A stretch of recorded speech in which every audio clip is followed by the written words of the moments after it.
दोस्तों नमस्कार। जैसा कि आप सब जानते हैं कि पिछले दिनों भारत ने MIRV टेक्नोलॉजी का सफलतापूर्वक परीक्षण किया है और इस टेस्ट ने अब भारत के लिए एक ऐसे अमोघ हथियार को बनाने के दरवाजे भी खोल दिए हैं जिसके बारे में हमारे सिवा कोई सोच तक नहीं रहा है, लेकिन भारत इसे बनाने जा रहा है और इस हथियार का नाम है मल्टीपल किल डिफेंस सिस्टम, या आप इसे MIRV BMD भी कह सकते हैं। अब ये क्या बला है, तो इस पर करते हैं विस्तार से बात। दरअसल आप सब MIRV टेक्नोलॉजी के बारे में तो जानते ही होंगे कि इससे एक बार में अलग अलग दिशाओं में एक ही मिसाइल से 5 से लेकर 10 टारगेट पर एक साथ परमाणु बम से हमला कर सकते हैं। यानी एक ही मिसाइल अलग अलग दिशाओं में कई टारगेट तबाह कर सकती है और इसी टेक्नोलॉजी का भारत अब एक अलग तरीके से इस्तेमाल करने जा रहा है और वो तरीका है डिफेंस मैकेनिज्म का। दरअसल इस समय जितने भी प्रकार के डिफेंस सिस्टम मौजूद हैं, चाहे वह छोटा हो या फिर S-400 जैसा दुनिया का नंबर 1 डिफेंस सिस्टम, इन सभी में एक ही टेक्नोलॉजी अपनाई जाती है। अगर दुश्मन की एक मिसाइल या विमान आ रहा है तो एक मिसाइल छोड़ी जाएगी जो उस टारगेट को हवा में नष्ट कर देगा, और अगर दुश्मन के 5, 10 या ज्यादा लड़ाकू विमान या मिसाइलें एक साथ आ रहे हैं तो उसमें उतनी ही संख्या में इंटरसेप्टर मिसाइलें छोड़नी होगी, तब जाकर वो सभी टारगेट नष्ट हो पाएंगे। लेकिन अब कुछ खबरें ऐसी आ रही है कि DRDO हमारी MIRV टेक्नोलॉजी का फायदा उठाकर एक ही मिसाइल से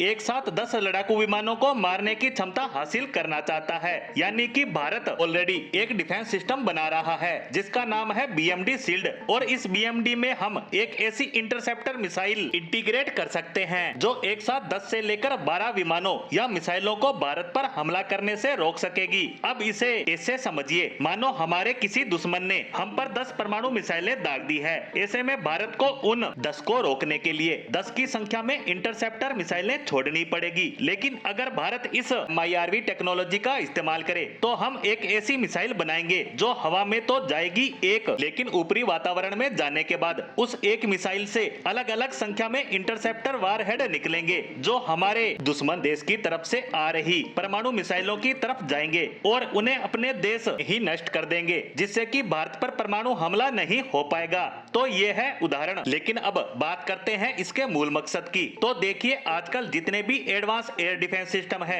जैसे S-400 जिसकी एक साथ 72 मिसाइलों को रोकने की कैपेबिलिटी है, ऐसे में इस डिफेंस सिस्टम की काट निकालने के लिए दुश्मन 72 से ज्यादा मिसाइलें एक साथ छोड़ेगा, जिससे 72 के ऊपर की मिसाइलें तो नुकसान करेगी ही। ऐसे में इसके तोड़ के रूप में ये मल्टीपल किल बैलिस्टिक मिसाइल सिस्टम ही काम आ सकता है, जहां हम सैकड़ों मिसाइलों या विमानों को मात्र कुछ मिसाइलों की मदद से मारकर गिरा सकते हैं। और इसीलिए ये एयर डिफेंस सिस्टम भारत के लिए इतना महत्वपूर्ण हो जाता है। साथ ही इस तकनीक पर अभी तक कोई भी देश काम नहीं कर रहा है। ऐसे में अगर भारत MIRV तकनीक से एयर डिफेंस सिस्टम बना लेता है तो यह रक्षा के क्षेत्र में क्रांतिकारी कदम से कम नहीं होगा। इसी के साथ रक्षा क्षेत्र से जुड़ी हमारी आज की पोस्ट को यहीं विराम देते हैं। धन्यवाद।